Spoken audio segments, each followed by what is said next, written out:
morning, good afternoon, and good evening, hockey fans. There is a chill in the air, even at 8 degrees Celsius, 47 degrees Fahrenheit in gray little Bridgewater, Nova Scotia today. My name is Justin, Bridgewater's Finest on YouTube, Blockbuster_guy on Twitter, and welcome to the Wednesday, May 4th edition of the Bridgewater's Finest 2016 NHL Playoffs podcast. May the 4th be with you. We had a trio of Game 3 action in the NHL last night. We're going to start on in Brooklyn, with the New York Islanders hosting the Tampa Bay Lightning for Game 3 of their series. Series tied up at a game apiece going in. The Tampa Bay Lightning with a huge come-from-behind 5-4 victory over the Islanders in the Islanders' home barn. Shots were 41-39 for Tampa Bay, so this was a highly offensive game. Tampa Bay now leads the series 2-1. The game opens very tight, and you know what? The game would stay tight. It would stay really, really competitive the whole way through. It's a back and forth. This was a game of opportunities. Opportunities taken and opportunities missed. 7 minutes and 55 seconds into the first period, our scoring has opened. The New York Islanders are the first team to get on the board. It's Josh Bailey who drew back into the lineup for this game after, I believe, an injury, and he hadn't been playing great throughout the first round. Josh Bailey gets the goal. Kuhlman and Hamonic draw the assists. It's a weird little play. The puck just kind of bounces out into the slot. Bailey is Johnny on the spot. He scores. It's 1-0 Islanders. Later on in the period, Killorn takes a holding penalty. I was looking at it and I just sort of lost it. Killorn takes a holding penalty on John Tavares shortly after that goal. The Islanders throw 5 more shot attempts towards the net on the power play. No damage. But the ice is definitely tilted in the Islanders' favor. Ben Bishop has to make a big save on a Matt Martin tipped shot. Josh Bailey then kind of kills the momentum, taking a slashing penalty against Nikita Kucherov. After the penalty, the Islanders just go right back to work. They're generating from their physicality. Unfortunately, that momentum gets killed by another penalty. This time it's Casey Cizikas taking a tripping penalty, and this time the Lightning make them pay for it. Last minute of the first period, 19:47 into the first period, just 13 seconds left. Tampa Bay on the man advantage. It's Ryan Callahan, his first of these playoffs. Killorn and Filppula drawing the assists. They just get to the top of the circle. A nice little snapshot there from the top of the circle from Killorn. It's tipped by Callahan. Tampa Bay is on the board, ties the game at 1. The Islanders badly outshot the Lightning in the first period. They almost doubled them up, actually. It was 17-9, but the game is tied. Opportunities taken, opportunities lost. Second period opens up with minor pushes each way. Travis Hickey drilling Jonathan Drouin. This was a big hit. Drouin actually left the game, went to the quiet room for a while. There were some concerns there because it looked like, if not the primary point of contact, that there was significant contact to the head. I don't know whether Hickey will have a meeting with the league, whether there will be any kind of supplementary discipline for this hit. It looked like a good hit to me, but there did appear anyways to be contact with the head. Drouin leaves the game. Cuckoo maybe looking for a little bit of redemption on Hickey. Unfortunately, gets a little too rough with him, takes a penalty. Andre Palat and Travis Hamonic get rough with each other. They offset.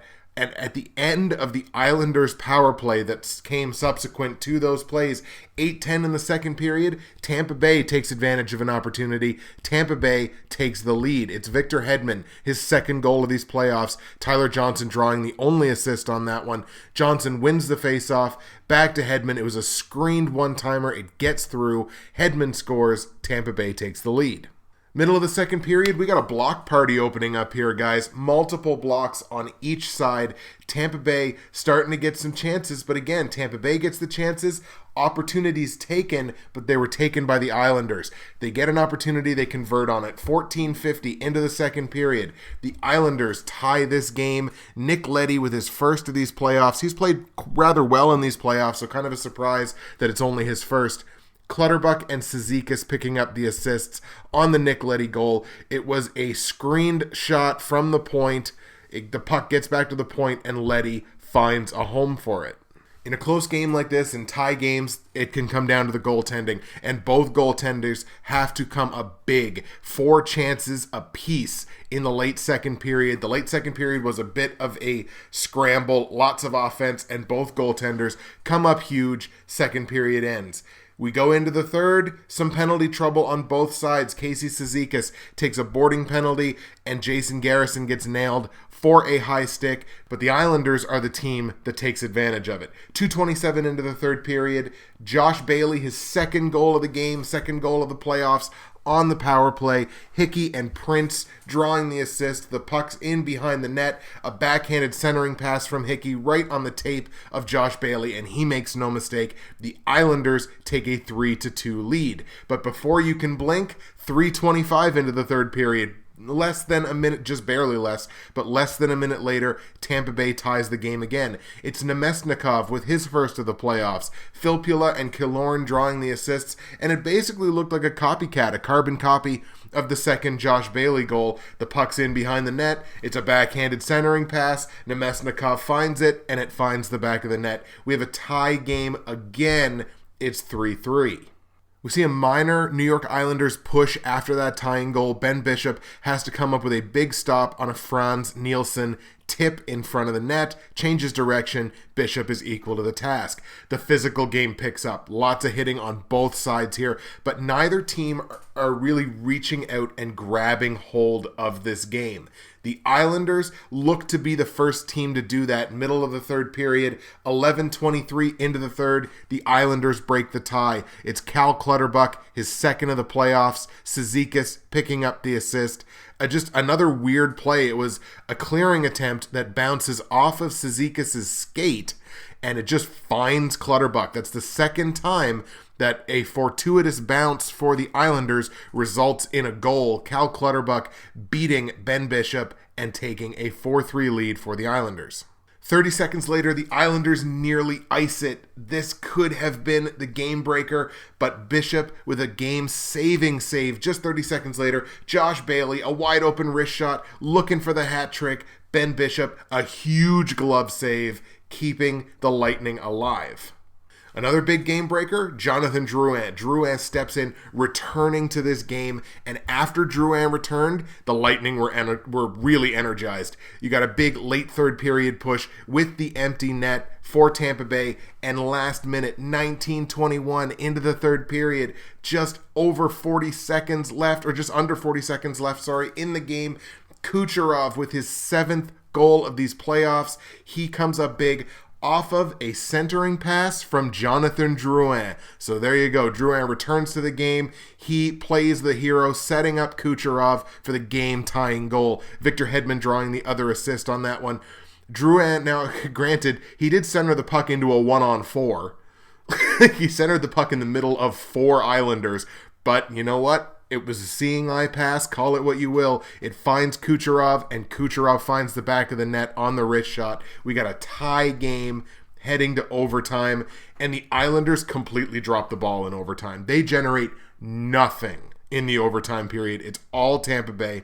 Brian Boyle has a really questionable hit here on Travis Hickey. The hit is high. Hickey is down. He gets back up, so it doesn't look like he was injured on the play, but I mean, it's one of those high hits. It's questionable. It's definitely borderline. No call on it. The play continues, and wouldn't you know who won the pony? 2 minutes and 48 seconds into the overtime period, Tampa Bay wins the game, and it's Brian Boyle, his second goal of the playoffs. Hedman and Callahan drawing the assists. It was a wrist shot from Hedman that misses the net, takes a bounce off the boards, and it just finds Brian Boyle right there at the side of the net. He tucks it into the empty cage. Tampa Bay wins 5-4, a very exciting game. Tampa Bay takes a 2-1 series lead, taking home ice away from the Islanders. Next, we're going to go to the Music City, where Nashville finds themselves in a 2-0 hole, but on home ice against the San Jose Sharks for Game 3 of their series. Nashville comes up with a convincing 4-1 victory in Game 3 to keep themselves alive in this thing. Shots 27-25 for San Jose, so the shots were very close. San Jose now leads the series 2-1. And the Predators finally scratched Mike Ribeiro. Like, why not? He's done absolutely nothing. As I've talked about on multiple episodes now, Mike Ribeiro has done nothing, especially to indicate that he's a top 6 forward. So why not? Scratch him, get him out of the lineup, maybe get a spark. An early Sharks penalty leads to a very strong start for Nashville. 5 early shot attempts, no damage on those. The Sharks then turn around. They get an early flurry, no damage on that one. Martin Jones then turning around. It felt like a bit of a track meet here early in the game, but Martin Jones then turns around, makes a big save on a Mike Fisher wrist shot. He is wide open in the slot. Jones with a big save there. Go to the other end of the ice. Pekka Rinne, who had a bit of a questionable game last time around. He did not have a questionable game last night. He had a phenomenal game.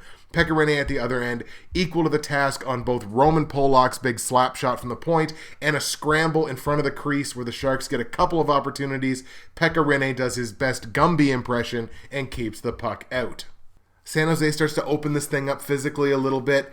Marc-Edouard Vlasic comes up with a big shot block on Roman Josi. The Sharks turn it around immediately in transition, and 13-13 into the first period, the Sharks are on the board. It's Patrick Marleau with his second goal of these playoffs. Thomas Hertl and Vlasic pick up the assists. Marleau with a bit of a lead pass here, and he just dekes around a decent little Pekka Rinne poke check. But Rinne, as soon as it happens, Rinne realizes, wow, I really overcommitted on that one. So Marleau with a nice little deke move around Pekka Rinne, and he just tucks it into a wide open net. Patrick Marleau, the 18-year vet, showing some wheels to beat the defenseman down the ice, and then great hands to tuck it around Rinne. San Jose is up 1-0, but they did score at 13-13. 13, the unlucky number. Less than 30 seconds later, Pekka Rinne is forced to make 2 huge saves, keeping the team in this. These are game savers right here. Logan Couture and Joel Ward, 2 big back-to-back saves for Pekka Rinne. We get a little bit of penalty trouble now. Bitetto cross-checking Joe Thornton. Barrett Jackman and Brent Burns taking some offsettings there in the scrum afterwards. No damage comes from that, but you certainly don't like to get Brent Burns off the ice, really, ever. The Predators get a push here in the late first period, looking to tie the game. That gets killed by an Arvidsson slashing penalty. So again, a couple of pushes for each side getting killed by penalties.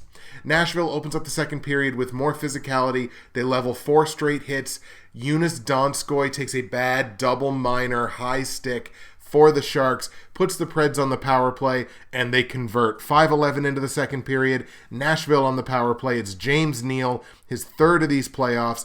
Ekholm and Ryan Johansson drawing the assists on that play. The puck goes down low, and it's a one-timer from down low. There's only a handful of guys in this league that have the skill to score the goal that James Neal just scored. He is one of them. What a shot from down low. A nice little feed from Ekholm. Again, not typically the place that you would want to take a one-timer from, but he does it. It surprises Martin Jones. It's in the net. Nashville has tied the game. Roman Josi then pinching and almost makes it 2-1. Martin Jones, huge save on a wide open wrist shot. Roman Josi, great chance for Nashville to take the lead. The Predators definitely getting the better of the play in the second period, despite the fact that San Jose is playing a better physical game. San Jose is definitely out-hitting the Predators, but the Preds are getting the better of the play. Predators go up on a power play. Craig Smith kills that power play by taking a high stick on Nick Spalling. So now we're on a 4-on-4, but on the 4-on-4, a little bit of extra open ice. Nashville takes the lead, 14-14 into the second period. It's Shea Weber with a giant point slapper. He's got the most dangerous slap shot in the NHL. It was unassisted. A turnover at the line. The puck just deflects right to Shea Weber, and his eyes just get the size of beach balls. He can just wind up, take that huge point slapper. Very few guys in the league are going to stop that. It's 2-1 Nashville. Sharks turn it around, start pressing, but 3 straight missed nets in a span of 17 seconds, and then a shot gets blocked by Matthias Ekholm. They had an opportunity there, unfortunately missed the net 3 straight times. Barrett Jackman takes a hooking penalty on Brent Burns, late second period, but Martin Jones is forced to make a big save on a Salamaki short-handed breakaway, and it's just another one of those things that just kind of makes my blood boil a little bit. How do you give up short-handed breakaways? But in any case. He makes a big save there, but on that power play, Pekka Rinne has to step up big for his team. He makes 4 straight saves on 4 straight power play opportunities. Nashville then blocking 2 more shots in the last 15 seconds of the second period to end the second, still up 2-1. The Sharks hold on to that momentum into the third period. They're getting the most of the chances that are being offered up in this game. Pekka Rinne has to make a big save on Tommy Wingels in the third period, early third period. Nashville then turn it around for a bit of a minor push. Ryan Ellis with the wrist shot. It's stopped by Martin Jones, but he loses sight of the puck. And 6:55 into the third, very shortly after that wrist shot from Ryan Ellis, Nashville doubles the lead. It's Colin Wilson, his third of these playoffs. Ellis and Mike Fisher drawing the assists. Again, the Ellis shot is stopped. It takes a really interesting bounce off the boards. That was kind of the story of the night for multiple games, was bounces off the boards, and it just finds Colin Wilson, Johnny on the spot. He scores his third of the playoffs. Nashville up 3-1. Sharks start pressing here in the mid-third period, trying to get back into this game. Nashville is laying out, blocking shots, multiple blocks. They're doing a great job keeping the puck away from their own net. Roman Josi and Joe Thornton take offsetting slashing penalties here. The Sharks, with 3 more shot attempts on the 4-on-4, no damage is done there. But then, the real turning point, the real backbreaker in the game, Brendan Dillon takes a bad slashing penalty against Craig Smith. It's one of those things that it can't happen late in the game, especially when you're down. And on the 7th Nashville shot attempt of the power play, 15:49 of the third period, Nashville with the backbreaker on the power play. It's Philip Forsberg, just his second goal of these playoffs. Josi and Weber drawing the assists. A nice, just a return pass. Forsberg put it to Josi. Josi put it back down to Forsberg. He cycles it to the top of the faceoff circle, and just a deadly wrist shot, and it beats Martin Jones. It's 4-1. This game is basically over. The Sharks do keep pushing, again, to their credit. They do keep pushing, but the Predators' defense for the rest of this game, keeping the Sharks from anything dangerous. I think they had 1 shot on goal after the 4-1 goal, and they just run out of time, man. So Nashville, 4-1 victory over San Jose in Game 3. They get back into this series, trailing 2-1 heading to Game 4. And our third and final game of last night saw arguably the most lopsided game of these playoffs so far. The Dallas Stars traveling to St. Louis to take on the Blues, Game 3 of their series, with the series tied up at a game apiece after St. Louis's big overtime victory in Game 2. They certainly didn't need overtime in this one. St. Louis beats Dallas 6-1 and outshoots them 39-26. This was a dominant performance by the St. Louis Blues. St. Louis now leads this series 2-1. St. Louis does register most of the early chances in this game, but Brian Elliott is the goaltender who has to come up big. A pair of really big saves on Patrick Sharp and Jamie Benn in close. Those are 2 dangerous guys. Brian Elliott equal to the task.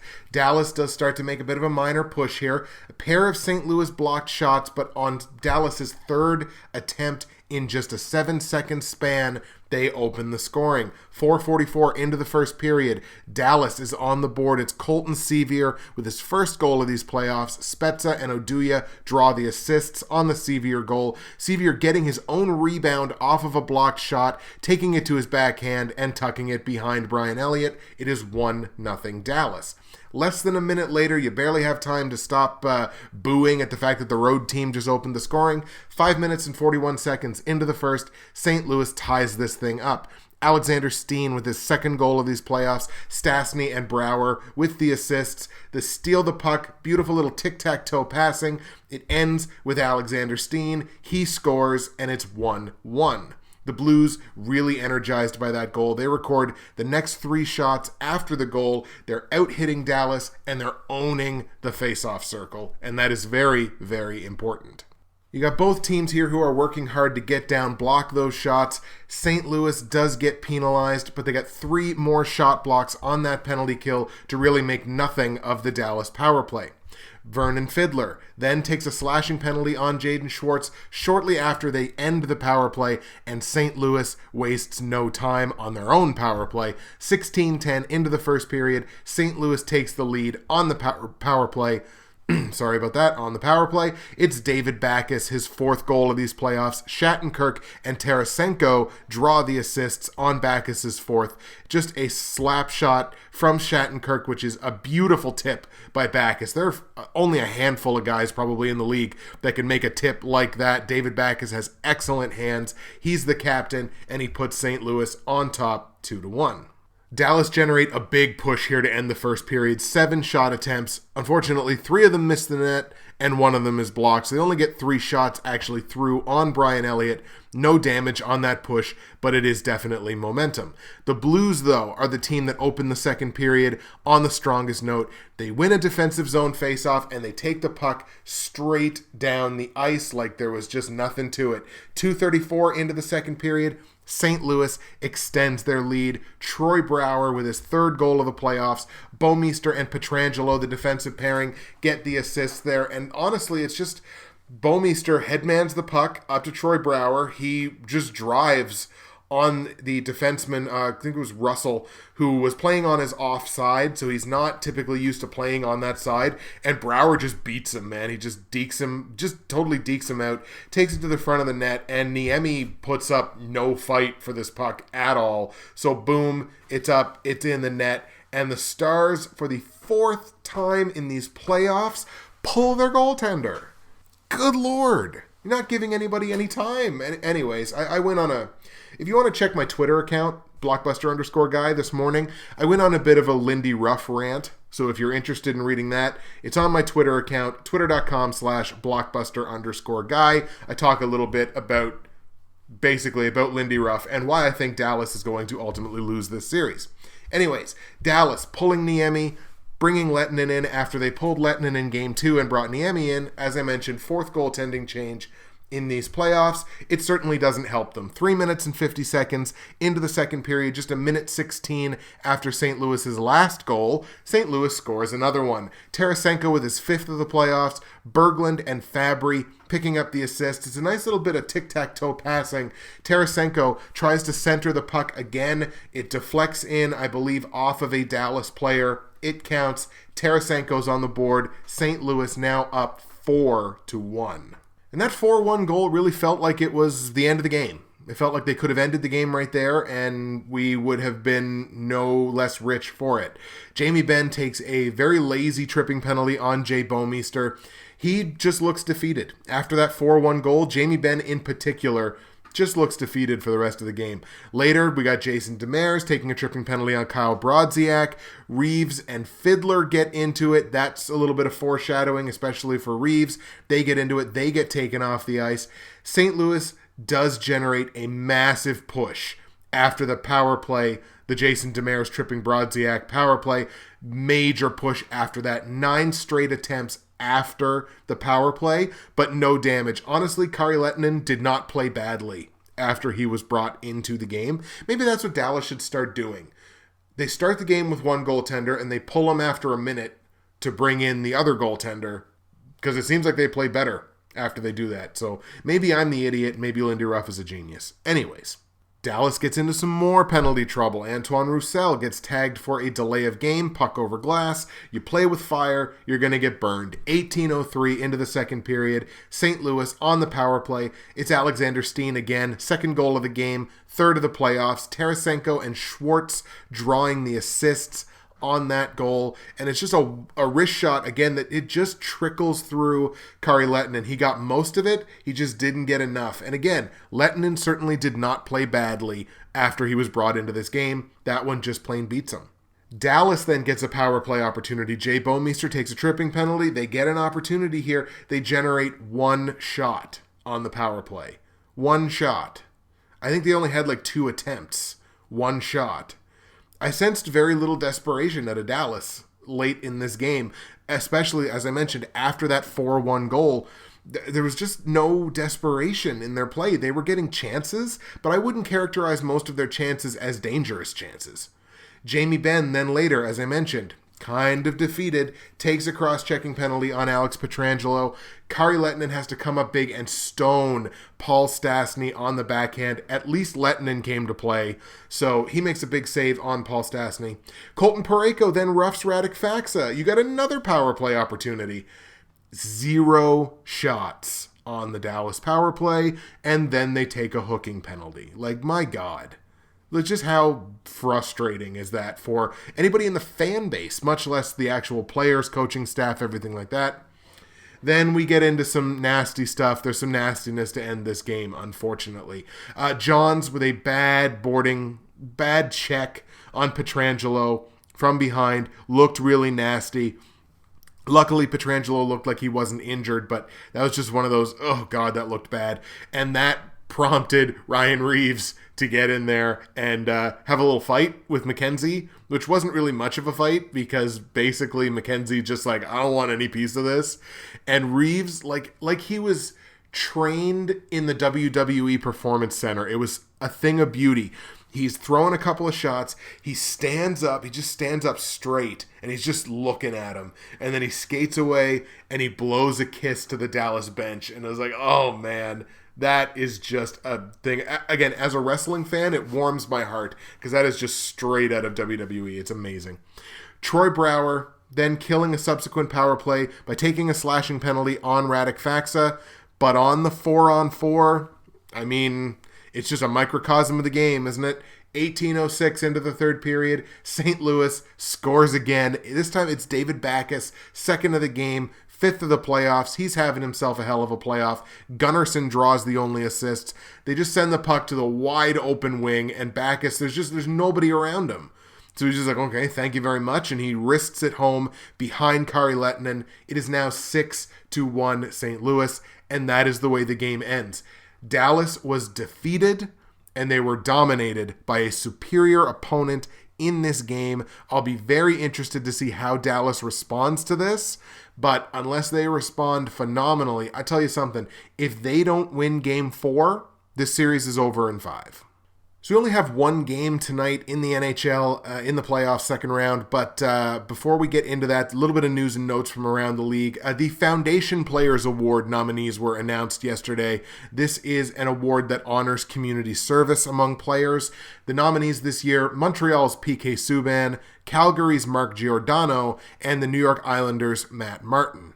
Obviously, since I'm a gigantic Habs homer, I'm pulling for Subban all the way in this award, but with an award like this, I mean, it's obvious that NHL players are doing quite a bit to give back to communities, not just for hockey, but for other things as well. So really, I mean, there's no losers in an award like this, but I would love, obviously, to see Subban win it. Also of note, the Calgary Flames have fired head coach Bob Hartley, and the NHL did it to me again because this happened while I was recording yesterday's episode, so to the NHL. Anyways, Bob Hartley gets fired by the Calgary Flames. He won last season's Jack Adams Award. He was a coach of the year last year. Took Calgary to the playoffs. They won their first playoff series since 2004. And then they missed the playoffs this year. I think they were like 10 points out of the second wildcard spot that Minnesota ended up winning. So they fire the coach. To me, seems a little bit unfair. I don't hang this season on Bob Hartley. Quite frankly, I hang it on the goaltenders. Bob Hartley leaves the Flames with a career record of 134 and 135 with 25 overtime or shootout losses in 4 seasons. The Flames also fired one of their associate coaches, but the big news, Bob Hartley, obviously, now without a job. Bob Hartley would be a good fit in a lot of places, so I don't think he's going to be long without a job. But Calgary now looking for a new head coach. All right, guys, we'll get you out of here today by teeing up the only game in NHL action this evening. It is the Washington Capitals in Pittsburgh to take on the Penguins. Game 4 of their series. Pittsburgh leads it 2-1. This game begins at 8 p.m. Eastern Time. It's available on CBC in Canada as well as NBCSN in the United States. Braden Holtby, Matt Murray, that's going to be your goaltending matchup here. And it shouldn't surprise anybody with the way Matt Murray's playing, but, I mean, Fleury is cleared. I mean, Fleury was the backup in Game 3. He's cleared. He's been cleared to start.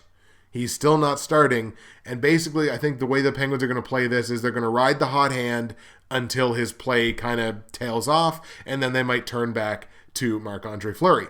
On Washington's side of things, Johansson is going to be reevaluated prior to Game 4. He obviously took that nasty Chris Letang hit. Letang, of course, now serving his 1-game suspension for that hit, but he's going to be reevaluated prior to the game.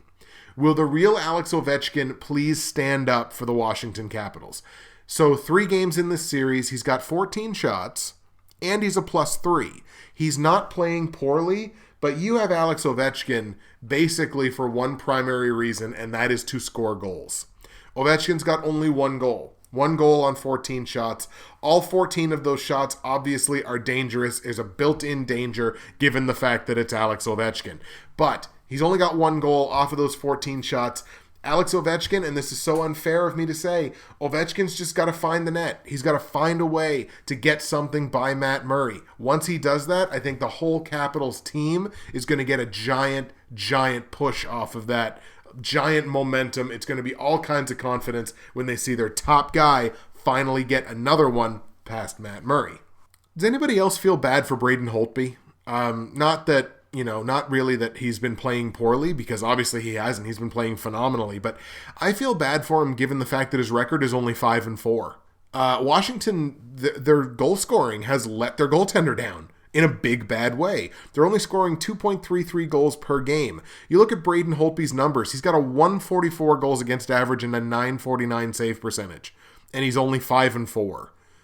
So I kind of feel bad for the guy. Like, his record is not at all reflective of his play. Like, with that play, you'd think Holtby would be like a 6-1 or a 6-2 or something like that. Like, he should really have like a dominant record at this point. Maybe, you'd think that Holtby would have a better record than 5-4, but it's Washington's offense that's really been letting the goaltending down. However this game goes, game 4, you got to imagine the penalty kill likely will not be to blame for it. In this series, these two teams have combined to go just 1 for 20 on the power play. 19 of 20 power plays been successfully killed off by these two penalty killing units. The penalty killing has come to play in this series. Will that be an element? Will that be kind of a determining factor in game 4? I don't know.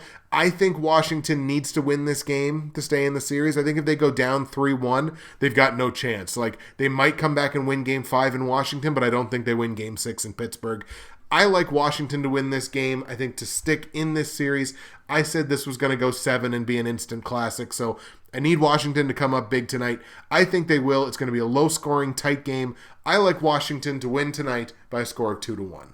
All right, folks, that is going to do it for the Wednesday, May 4th edition of the Bridgewater's Finest 2016 NHL Playoffs podcast. As I've mentioned before, I've got a couple of guest spots already lined up for this coming week and moving forward. We got our recording schedule over the next little while. I'm excited to bring some other voices onto this thing and get some of their input as well. Look forward to that. That's it for me, Justin, Bridgewater's Finest on YouTube, Blockbuster_guy on Twitter. Wednesday is in the books. We'll see you again on Thursday.